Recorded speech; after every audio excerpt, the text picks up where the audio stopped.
அமைப்பை போட வேண்டும் என்று தீர்மானிக்கிறார்கள். எங்களுடைய அரசியல் செயற்பாடு எவ்வாறு அமைய வேண்டும் என்று தீர்மானிக்கிறார்கள். உண்மையில் அவர்கள் தீர்மானிக்கக்கூடிய சூழ்நிலைக்கு நாங்கள் மாறிப்போம். எனவே இந்த வகையில்தான் உணர்ச்சி செயல் இந்த இரண்டிலும் செயல்படுவது உணர்ச்சி வசப்படுவது, இந்த இரண்டிலும் உணர்ச்சி வசப்படுவதில் உலகத்திலேயே முதல் பிரைஸ் பெற்றவர்கள் தான் நாங்கள். செயல்படுவது ஆக ஃபெயிலாகி போனவர்கள் தான் நாங்கள். ஆக்கப்பூர்வமாக ஒன்றை செய்ய வேண்டுமாக இருந்தால் ஒன்றுமே இருக்க. ஒரு பைத்துல் ஜக்காத்தை கட்டி எழுப்ப வேண்டுமாக இருந்தால், ஒரு பைத்துல் மாலை கட்டி எழுப்ப வேண்டுமாக இருந்தால், ஒரு நல்ல ஸ்கூலை கட்டி எழுப்ப வேண்டுமாக இருந்தால் எங்களால் முடியாது. 1000 கூட்டங்களை கூடி விளைவுகள் எதுவுமின்றி களையும். ஆனால் ஒரு ஆர்ப்பாட்டம் போவதாக இருந்தால் இன்னும் 1000கணக்கானவர்கள் சேர்ந்து உள்ள பக்கமெல்லாம் அணிச்சு தொலைப்பு. இதுதான் அவர்கள் எதிர்பார்ப்பு. இந்த முஸ்லிம் மனோநிலை மேற்கத்தி உலக எழுத்தாளர்களுக்கு தெரியும். நான் ஃபேமஸ் ஆக வேண்டுமாக இருந்தால் இப்படி செய்தால் உலகம் முழுக்க ஃபேமஸ் ஆக முடியும் என்று அவனுக்கு தெரியும். இதுதான் உண்மையில் நாங்கள் காணுகின்ற ஒரு மிகப்பெரிய ஒரு உண்மை. இந்த உண்மையைத்தான் மாலிக் பின் நபி இந்த மனோநிலையை பயன்படுத்தி, இந்த மனோநிலையை புரிந்து கொண்டு மேற்குலகம் ஊடகத்துறையை பயன்படுத்துகிறது என்று சொல்வார். மதிப்புக்குரிய சகோதரர்களே, ஊடகத்துறையை பயன்படுத்துவதற்கு, விளம்பரம் செய்வதற்கு உண்மையில் மனோதத்துவ நிபுணர்கள் தேவைப்படுவார்கள். இந்த மனோதத்துவ நிபுணர்கள் தான் இவற்றை அழகாக பயன்படுத்தி உலகம் முழுக்க ஃபேமஸ் ஆக்கி குழப்பி விடுகிறார்கள். அந்த பின்னணியில் மாலிக் பின் நபியின் இந்த கருத்தை நாங்கள் இப்படி கொஞ்சம் ஒப்பிட்டு பார்த்தால், சல்மான் ருஷ்டி, டென்மார்க் கேலி சித்திரம், இறுதியாக வந்த அமெரிக்க படம், இதோடு சேர்த்து நாங்கள் பார்த்தால் மாலிக் பின் நபி சொன்ன இந்த கருத்தின் நுணுக்கத்தை புரிந்து கொள்ள முடியும். எவ்வாறு இந்த படங்கள் வந்தன, இந்த கேலி சித்திரம் வந்தது, எவ்வாறு இந்த நூல் சல்மான் ருஷ்டி எழுதிய அந்த ஆயாத்தும் ஷைத்தானிய வசனங்கள் என்ற அந்த நூல் எவ்வாறு வந்தன, அவற்றுக்கான என்ன பின்னணி என்று நாங்கள் பார்த்தால் இந்த உண்மையை அழகாக புரிந்து கொள்ள முடியும். இவற்றை பற்றி நாங்கள் கொஞ்சம் பார்ப்பதற்கு முயல்வோம். உண்மையில் இவற்றை வெளியிட்டவர்களுடைய நோக்கம் இலக்கிய ஆக்கம் அல்ல. அவர் தோற்று போனார். அவர் ஒரு நல்ல இலக்கியவாதி என்று அவர் வாழ்ந்த சமூகத்தில் ஃபேமஸான ஒருவர் அல்ல. அவருடைய புத்தகத்தை வாங்குவதற்கு அங்கு யாரும் கிடையாது. சல்மான் ருஷ்டியுடைய வேற என்ன புத்தகம் சொல்லுங்களேன்.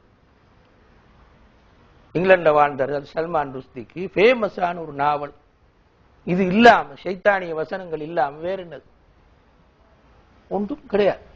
அந்த டென்மார்க் கேலி சித்திரத்தை வரைந்தவர் என்ன நோக்கம்? நோக்கம் இது மட்டும்தான். இலக்கிய நோக்கம் அவர்களுக்கு கிடையாது. இலக்கிய ரீதியாக நான் சமூகத்திலே ஃபேமஸ் ஆக வேண்டும் என்ற நோக்கம் அவருக்கு கிடையாது. அவருடைய நோக்கம், அவருக்கும் அவருக்கு பின்னால் இருக்கின்ற சக்திகளுக்கும் இருக்கின்ற நோக்கம் உண்மையில் அரசியல் நோக்கம். என்ன அரசியல் நோக்கம்? உலகத்தில் 2 பெரும் சக்திகள், கிறிஸ்தவம், இஸ்லாம். உலகத்தில் ஆக பெரிய 2 சக்தி கிறிஸ்தவம், இஸ்லாம். மற்ற மார்க்கங்கள் எல்லாம் சின்ன மார்க்கங்கள். பௌத்தம் என்றெடுத்தால், ஹிந்து என்றெடுத்தால், யூதம் என்றெடுத்தால் எல்லாமே சின்ன சின்ன மார்க்கங்கள்.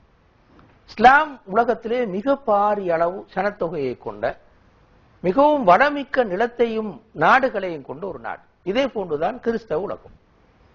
இந்த இஸ்லாமும் கிறிஸ்தவமும் சமாதானமாக வாழ்ந்தால் இடையிலிருந்து சம்பாதிப்பவர்களுக்கு நஷ்டமாக போய்விடும். இடையில் இருக்கின்ற ஆதிக்க சக்திகளுக்கு நஷ்டமாக போய்விடும். எனவே 2 பேரும் சமாதானமாக வாழுவது ஆதிக்க சக்திகளுக்கு மிகப்பெரிய ஒரு அச்சுறுத்தலாக அமையும். எனவேதான் அவர்கள் இந்த குழப்பத்தை உருவாக்கி விடுகிறார்கள். இதே போன்றுதான் மேற்கு உலகம், இஸ்லாமிய உலகம். இஸ்லாமிய உலகம் உங்களுக்கு தெரியும், அட்லாந்திக் சமுத்திரத்திலிருந்து துவங்கி இந்த இந்தோனேசியா வரையில் பறந்து உள்ள ஒரு மிக பாரிய பகுதி. இந்தோனேசியாவை 3000 தீவுகளை கொண்ட மிக பாரிய ஒரு கடல் பரப்பை கொண்ட ஒரு மிக பெரும் நாடு. இந்த பெரும் இஸ்லாமிய உலகம் மறுபக்கத்தால் உலகிலே ஆதிக்கம் செலுத்துகின்ற மேற்கு நாடுகளும், அந்த மேற்கு நாடுகளில் வாழக்கூடிய பெரும் புத்திஜீவிகள். மேற்கு நாடுகள் 2 வகை. ஒன்று நேர்மையாகவும் அறிவு சுதந்திரத்தோடும் ஆய்வு நேர்மையும் உள்ள பெருந்தொகையை கொண்ட பெரும் புத்திஜீவிகளை கொண்ட நாடு மேற்கு நாடு. இன்னொரு பக்கம் மேற்கு நாட்டில் இன்னொரு சாரார் ஆதிக்க சக்திகள், அதாவது உலகத்தை ஆள வேண்டும், உலகத்தை சுரண்ட வேண்டும், மிகப்பெரிய உயர்ந்த ஸ்தானத்திலே வாழ வேண்டும் என்று சொல்லக்கூடிய என்று நினைக்கக்கூடிய கருதக்கூடிய வால் ஸ்ட்ரீட் போன்ற இடங்களில் வாழக்கூடிய, அமெரிக்காவில் நியூயார்க்கில் காணப்படுகின்ற வால் ஸ்ட்ரீட் போன்ற பகுதிகளில் வாழக்கூடியவர்கள் இன்னொரு பகுதியினர். இந்த பகுதியினர் மல்டிநேஷனல் கம்பெனியோடு சம்பந்தப்பட்ட அல்லது இந்த காலனித்துவ சக்திகளோடு சம்பந்தப்பட்ட இந்த பெரும் சக்திகளுக்கு தேவை எங்களுடைய நாடுகளில், அமெரிக்காவில், இங்கிலாந்தில், பிரான்சில், இந்த மாதிரி நாடுகள் இருக்கக்கூடிய பெரும் புத்திஜீவிகள், அவர்களுக்கு எதுவும் கிடையாது, அவர்கள் அங்காலும் இல்லை இங்காலும் இல்லை, நேர்மையாக அறிவுபூர்வமாக சிந்திப்பவர்கள், அறிவு நேர்மை கொண்டவர், இவர்களுக்கு மத்தியில் இஸ்லாம் போய்விடக்கூடாது. அதே போன்று மேற்குலகில் அறிவு தரம் எங்களுடைய நாடுகளை விட மிகவும் அதிகம், அங்கே வாசிப்பவர்கள் மிகவும் அதிகம். எனவே அந்த பொதுமக்களுக்கு மத்தியில் இந்த தூது, இஸ்லாத்துடைய தூது போய்விடக்கூடாது, குர்ஆன் போய்விடக்கூடாது, குர்ஆனுடைய சிந்தனை போய்விடக்கூடாது. என்ன செய்யலாம்? இதுதான் நல்லவன். நாங்கள் காணுகின்ற இந்த ஆர்ப்பாட்டங்கள் தான் சிறந்தவன்.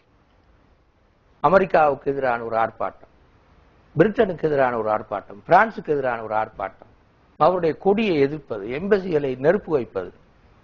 இப்போது என்ன நடக்கும்? இஸ்லாம் உலகத்துக்கும் மேற்குலகுக்கும் இடையே ஒரு போராட்டம் தான் உருவாகும், ஒரு வெறுப்பு உணர்வு தான் தோன்றும், எல்லோருக்கும் பொதுவான ஒரு வெறுப்புணர்வாக இருக்கு. அங்க இருக்கின்ற படித்தவர்களுக்கு ரசூலுல்லாவை பற்றி மிக பெரும்பாலும் தெரியாது. அவர்கள் ஒரு ரசூலுல்லாவை ஒரு மனிதனாக, ஒரு சாதாரண மனிதனாக, வஹீ கிடைத்த ஒரு மனிதனாக வல்ல, சாதாரண ஒரு மனிதனாகத்தான் அவர்கள் பார்ப்பார்கள். எனவே ரசூலுல்லாவையும் ஒரு விமர்சன கண்ணோட்டத்தை பார்த்துதான் அவர்களுக்கு பழக்கம். எங்களை போன்று பக்தி பூர்வமாக அவர்கள் பார்க்க மாட்டார்கள். எனவே ரசூலுல்லாவுக்கு எதிரான ஒரு கேலி சித்திரத்துக்காக அல்லது படத்துக்காக அல்லது ஒரு நாவலுக்காக முஸ்லிம் உலகம் நெருப்பு வச்சு கொண்டு ஆர்ப்பாட்ட மயமாக போகின்ற போது, அல்லது தும்புக்கட்டையும் அந்த விளக்குமாறையும் தூவி பிடிச்சு கொண்டு வரும்போது, மேற்குலகம் அதனை பார்த்தால், மேற்குலக புத்திஜீவிகள் அதனை பார்த்தால் என்ன நினைப்பார்கள்? காட்டு மிராண்டிகள் நினைப்பார்கள், ஒரு காட்டு மிராண்டி மார்க்கம் நினைப்பார்கள், மரியாதை தெரியாதவர்கள் நினைப்பார்கள். இதனை அணுகுவது இவ்வாறு தானா? இந்த விளக்கு மாற்றை வைத்துக் கொண்டு அடக்குவது, தும்புக்கட்டையை தூக்கி கொண்டா வருவது என்றுதான் பார்ப்பார்களே தவிர அவர்களால் ஒரு நாளும் ரசூலுல்லாவை புரிந்து கொள்ள முடியும். இந்த எதிர்ப்புணர்வை தோற்றுவிக்க வேண்டும் என்பதுதான் இந்த சக்திகளின் நோக்கம். அதற்கு நன்கு பலியாக்குபவர்கள் தான் நாங்கள், உணர்ச்சி வசப்பட்டு பலியாக்குபவர்கள் தான் உண்மையில் நாங்கள். எனவே இவற்றை வெளியேற்றோருடைய நோக்கம் ஒரு நாளும் இலக்கிய ஆக்கம் அல்ல, கேலி சித்திரத்தின் ஊடாக தன்னுடைய ஓவிய திறமையை காட்டுவது அல்ல, படத்தினூடாக தன்னுடைய அறிவு நுணுக்கத்தை, இலக்கிய திறமையை காட்டுவதல்ல, அல்ல அந்த குறிப்பிட்ட நூலினூடாக இலக்கிய தரத்தை காட்டுவது அல்ல நோக்கம். பின்னால் இருப்பது ஒரு பெரிய அரசியல் நோக்கம். பின்னால் என்று இயக்குவது இந்த காரணித்துவ சக்திகள். இந்த காரணித்துவ சக்திகளுக்கு தெரியும், ஒரு நாளும் நல்லொரு புத்திஜீவியை, நல்லொரு இலக்கியவாதியை இங்கு கொண்டு வர முடியாது. எனவே இப்படி பிச்சைக்காரனாக வாழுகின்ற ஒரு இலக்கியவாதி, சமூகத்திலே ஃபேமஸ் இல்லாத ஒருவரை பிடித்தால் தான் இதை செய்யும். ஆளும் ஃபேமஸாக காசியும் கிடைக்கும். அடுத்தது ரெண்டு சமூகங்களுக்கு மத்தியில் ஒரு பாரிய போராட்ட எதிர்ப்புணர்வை தோற்றுவித்த முடியும். எனவே இஸ்லாம் அடுத்த நாடுகளுக்கு மத்தியில் பரவுவது ஓரளவுக்கு, பெரிய அளவுக்கு தடை செய்வதற்கு இது ஒரு நல்லோர் வழியாக அமையும் என்றுதான் அவர்கள் கருதுகின்றார்கள். இந்த வகையில் இந்த பகுதியை நீங்கள் பாருங்கள். நீங்கள் கேள்விப்பட்டிருப்பீர்கள், எட்வர்ட் சயீத் என்றால் மிகவும் ஃபேமஸான ஒரு சென்ற நூற்றாண்டில் வாழ்ந்து மரணித்த பலஸ்தீனிய அறிஞர். அவர் ஒரு முஸ்லீம் அல்ல, பேர் சயீத் என்றிருந்தாலும் ஒரு பலஸ்தீனிய அரபு அறிஞர். கீழைத்தியவாத நூல்களை பற்றி மிகவும் ஆழ்ந்து ஆய்வு செய்தவர். எட்வர்ட் சயீத் முஸ்லீம்கள் சார்பாக எழுதிய நூல்கள் மிக அதிகம். அவருக்கு மேற்கத்திய சிந்தனையை பற்றியும், மேற்கத்திய அறிஞர்கள் எவ்வாறு இஸ்லாத்துக்கு எதிராக திட்டமிடுகிறார்கள் என்பது பற்றியும் மிகவும் சரியாக தெரியும்.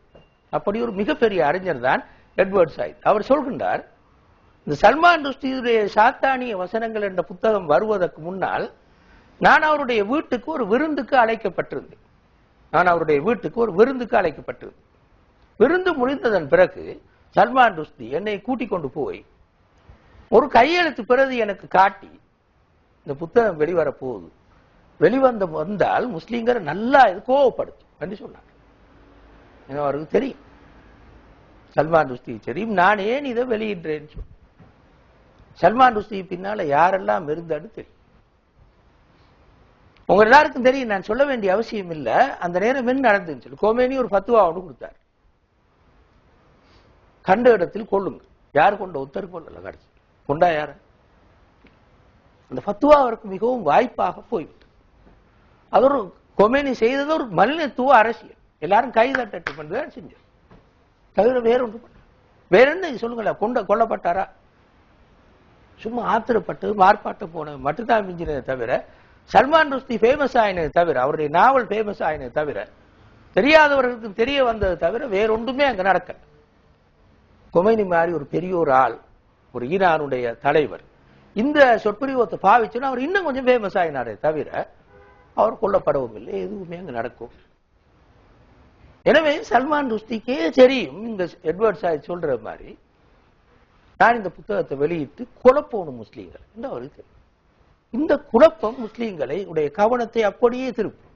எப்படி திருப்பியதுன்னு பாருங்க. உங்களுக்கு ஞாபகம் இருந்தால், சல்மான் ருஷ்டி அந்த புத்தகத்தை வெளியிட்டதும் கொமைனி அந்த ஃபத்வாயை கொடுத்த அந்த நாட்களில் தான், அந்த குறிப்பிட்ட நாட்களில் தான் ஆப்கானிஸ்தானில் முஸ்லீம்கள் வெற்றி அடைந்து ரஷ்ய படைகள் வெளியேறி சென்று கொண்டிருந்தன. அந்த கவனம் அப்படியே திருப்புகின்ற வகையில் தான் இந்த வேலையை நடந்தது. அங்கு பார்த்து கொண்டிருந்த முஸ்லிம்களுடைய கவனத்தை அப்படியே இங்கு திருப்புகின்ற வகையில் தான் கொமைனுடைய ஃபத்வாவும் உண்மையில் அமைத்தது. இது ஒன்று. இரண்டாவது, டென்மார்க் கேள் சித்திரத்தை எடுத்துக்கொள்ளும். அந்த நாட்டுடைய கொடியில் இருக்கின்ற படம் சிலுவை. டென்மார்க் கொடியுடைய படம் சிலுவை. உங்களுக்கு தெரியும், சிலுவை கிறிஸ்தவர்களுக்கு ஒரு புனிதமான பொருள். அவங்களோட மார்க்கர் தான் சிலுவை, தான் அவங்களோட மார்க். டென்மார்க் ஒரு, உங்களை எல்லோருக்கும் தெரியும், டென்மார்க் ஒரு பிரதானமான ஒரு நாடு அல்ல. அமெரிக்கா மாதிரி, பிரான்ஸ் மாதிரி, இல்லை ஜெர்மனி மாதிரி ஒரு பிரதானமான ஒரு நாடு, ஒரு வல்லரசு ஒன்றுமே அல்ல. ஏன் தெரிவு செய்தார்கள் டென்மார்க்கை? கொடி அப்படியாது. முஸ்லீம்கள் நிச்சயமா தெரியும், அந்த கேலி சித்திரம் வந்த உடனேயே முஸ்லீம்கள் கொடியை எரிப்பாங்க. எரிக்கிற பார்த்து நீர் கிறிஸ்தவனுக்கு எப்படி இருக்கும்? சிலுவை எறிகிற மாதிரி தெரியும். இதுதான் கூட நோக்கம். உலகின் பல இடங்களில் அந்த கொடியை எரித்த போது கிறிஸ்தவர்கள் தங்களுக்கு எதிரான ஒரு செயற்பாடாக, தங்களுடைய மார்க்கத்துக்கு எதிரான ஒரு செயற்பாடாக அதனை கண்டார். எனவே இஸ்லாத்துக்கு எதிரான ஒரு எதிர்ப்புணர்வை கிறிஸ்தவர்களுக்கு மத்தியிலே தோற்றுவிப்பதற்கு இது ஒரு காரணமாக அமைத்தது. இதே போன்றுதான் இப்போது கடைசியாக வந்த இந்த படம் வந்து ஒரு வருடம் ஆனா ஃபேமஸ் ஆகிறது டைம் பார்த்துட்டு இருந்தாங்க. செப்டம்பர் 11 வந்தா தான் நல்லா ஃபேமஸ் ஆகும். இந்த செப்டம்பர் 11 வந்தது, கிளப்பி விட்டான். அந்த காலப்பிரிவு கிளப்பி விட்டால் தான் உண்மையில் அது நல்ல அழகாக எடுபடும் உலகத்தில். சரியா அந்த டைம் செப்டம்பர் 11 எல்லாருக்கும் தெரியும். அந்த டைம்ல குழப்பி விட்டாங்க. பிறகு உங்களுக்கு தெரியும், இஸ்லாம் உலகத்தில் ஏன் இது வந்ததுன்னு சொன்னா, இது ஒரு யூதர் தான் வெளியிட்டார். உங்க எல்லாருக்கும் தெரியும், ஒரு யூதர் தான் வெளியிட்டார். ஏன் காரணம்? அரபு உலகத்தின் இந்த வசந்தம், அரபுலக புரட்சி இஸ்ரேலியர்களுக்கு ஒரு பெரிய பயத்தை கிளப்பி விட்டது. அது எல்லோருக்கும் தெரிந்த ஒரு உண்மை. கொஞ்சம் அந்த செய்திகளோடு தொடர்பட்டவர்களுக்கு இஸ்ரேல் எவ்வளவு தூரம் இந்த அரபுலக எழுச்சியினால் பயந்திருக்கிறது என்பது மிகவும் தெளிவான ஒரு உண்மை. அந்த அரபுலக எழுச்சியினால் 2 விளைவுகள் வந்தது. முக்கியமான 2 விளைவுகள் வந்தது. ஒன்று, அரபுலக சர்வாதிகள் எல்லோரும் தூக்கி எறியப்பட்டு அரபுலக மக்கள் சுதந்திரமாக சிந்திக்கவும், கூட்டம் கூடவும், இயக்கம் அமைக்கவும், போராட்டங்கள் செய்வதற்கும், அரசியல் கட்சி அமைப்பதற்கும் முழு சுதந்திரத்தை பெற்றார். இரண்டாவது, அந்த புரட்சி நடந்ததன் பிறகு ஆட்சிக்கு வந்த தலைமைகள் ஏற்கனவே இருந்த தலைமைகளை போன்றன்று மேற்குலகுக்கு முன்னால் நேருக்கு நேர் நிற்பவர்களாக மாறி போனார்.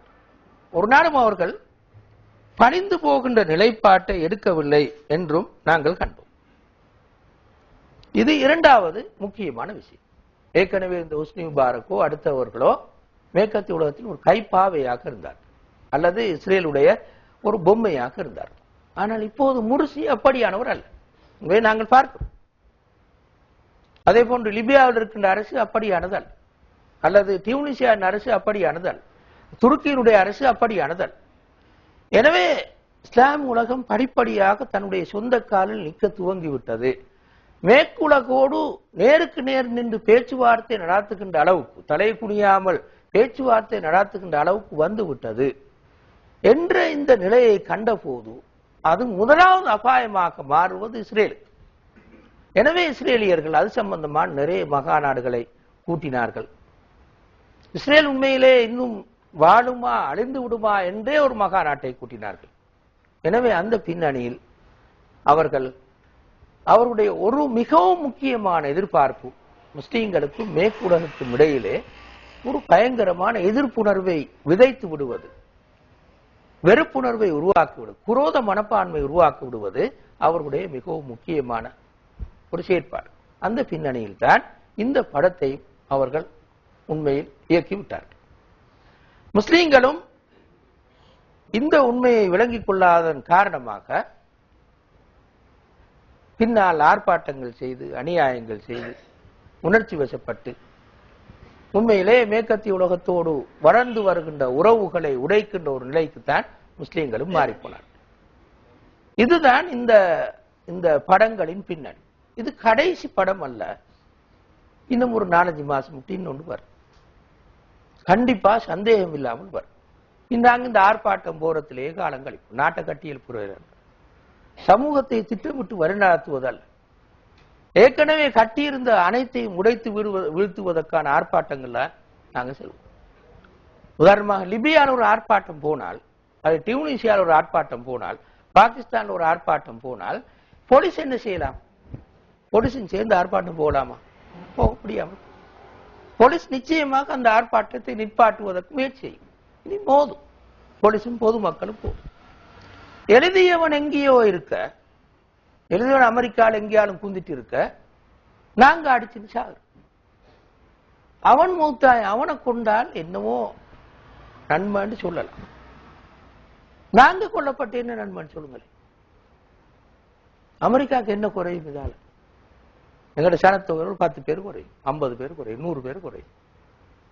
அமெரிக்காவில் என்ன குறையும்? ஒன்றும் குறையும். அப்ப எனவே இந்த நிலைமைதான் உண்மையில அவர்கள் உருவாக்க விரும்புகின்ற நிலைமை. போதாத்துக்கு வெறுப்புணர்ச்சியும் குரோத மனப்பாங்கும் டிஸ்கஷனுக்கு வராத ஒரு நிலையும் தான் மேற்குலகிலே உருவாக்கும். எனவே நாங்கள் இப்படியான நிலைகளும் போது எப்படி நடந்து கொள்ளலாம் என்பதனை கொஞ்சம் பார்ப்பதற்கு முயல். முதலாவது நாங்கள் சிந்திக்க வேண்டும், ரசூலுல்லாஹி ஸல்லல்லாஹு அலைஹி வஸல்லம் அவர்கள் எப்படி நடந்து கொள்வார்கள் இந்த நேரத்தில். இரண்டா எங்களுக்கு தெரியும், நான் சொல்ல தேவையில்லை உங்களுக்கு. மக்காவிலிருந்து மதீனாவுக்கு வந்து ஆட்சியாளராக மாறி எல்லாம் இருந்தும் கூட ரசூலுல்லாஹ்வுக்கு எதிராக பேசாதவர்கள் இருந்தார்களா? பேசினது பைத்தியகாரன் சொன்னது, பொய்யன் சொன்னது, அடிச்சது எல்லாமே செய்தார்கள். கேலி சித்திரம் வரைவதற்கான ஒழுங்கு இருந்திருந்தால் வரைந்திருப்பார், இருக்கல். படம் எடுப்பதற்கான அந்த தொழில்நுட்பம் இருந்திருந்தால் எடுத்திருப்பார்கள், அந்த நேரம் இருக்கல். ஆனால் எல்லாமே செய்தார்கள். அப்ப ரசூலுல்லாஹ் எப்படி நடந்து கொண்டார்கள்? பொறுமையாக இருந்தார்கள். மோலா பேசினது எல்லாவற்றையும் மக்காவின் போது மக்காவுடைய சூழ்நிலையில் சகித்துக் கொண்டார்கள். ஒன்றுக்குமே எதிர் நடவடிக்கை எடுக்கவில்லை. மக்காவுடைய சூழலில் ரசூலுல்லாஹி ஸல்லல்லாஹு அலைஹி வஸல்லம் ஒன்றுக்காவது எதிர் நடவடிக்கை எடுக்கவில்லை, திருப்பி அடிக்கவில்லை என்பதனை நாங்கள் ரசூலுல்லாஹ்வுடைய மக்காவுடைய வாழ்க்கையில் காணோம். அப்போதெல்லாம் குர்ஆன் ஒன்றே செய்தது, ஒன்று பதில் சொன்னது. குர்ஆன் ரசூலுல்லாஹி ஸல்லல்லாஹு அலைஹி வஸல்லம் எதிராக காபிர்கள் கொண்டு வந்த அவதூறுகளுக்கு பதில் சொன்னது ஒன்று. இரண்டாவது என்ன செய்தது என்றால், ரசூலுல்லாஹ்வுக்கு எதிராக நிற்பவர்கள் எவ்வளவு தூரம் பிழையானவர்கள் என்று தோலுரித்து காட்டியது. இவர்கள் இவ்வளவு தூரம் மோசமானவர்கள் தோலுரித்து காட்டியது. இந்த ரெண்டையும் தான் அல்லாஹ் குர்ஆனினூடாக செய்தது. இதுவும் என்ன யுத்தம்? அல்லாஹ்வும் செய்த என்ன யுத்தம்? ஊடக யுத்தம். ஒரு நாளும் அடிக்கல, எரிக்கல, ஆர்ப்பாட்டம் போல, ஒன்றுமே செய்யல. திருப்பி பதில் சொன்னது. ரெண்டு மாதிரி பதில் சொன்னது. ஒன்று ரசூலுல்லாஹ் எப்படி சரியானவர்கள் சொன்னது. இரண்டாவது எதிராக பேசுபவர்கள் எவ்வளவு மோசமானவர்கள் சொன்னது. இந்த ரெண்டையும் தான் குர்ஆன் செய்யுது. இதுக்கு நல்ல உதாரணம் சூரத்துல் கலம். எங்களுக்கு டைம் இல்லை, இல்லாட்டி பார்க்க நூன் வல் கலம் வமா யஸ்துரூன் இந்த ஆரம்பிக்கிற அந்த சூறாவே இதுக்கு ஒரு நல்ல ஒரு உதாரணம். எங்களுக்கு விரிவா சொல்லல, அது ஒரு நல்ல ஒரு உதாரணம். நீங்க சும்மா மொழிபெயர்ப்பெடுத்து பாருங்க, விளங்கும். இதுதான் முதலாவது செய்ய வேண்டியது. ஒன்று ரசூலுல்லாவை மிகச் சரியாக அழகாக அறிமுகப்படுத்தும். இரண்டாவது ரசூலுல்லாவுக்கு எதிராக பேசுபவர்கள் எழுதுபவர்கள் யார், அவருடைய பின்னணி என்னது என்று தோல் கொடுத்து காட்டுவோம். உண்மையில் அவர்கள் உலக ஆதிக்க சக்திகளின் கைப்பாவைகள் என்று நாங்கள் அழகாக படம் எடுத்து காட்டுவோம். உண்மையில் அவர்கள் கிறிஸ்தவர்களுக்கு நல்லதை நாடுபவர்களும் அல்ல, முஸ்லீம்களுக்கு நல்லதை நாடுபவர்களும் அல்ல, உலகுக்கு நல்லதை நாடுபவர்களும் அல்ல. அவர்கள் உண்மையில் உலகத்தின்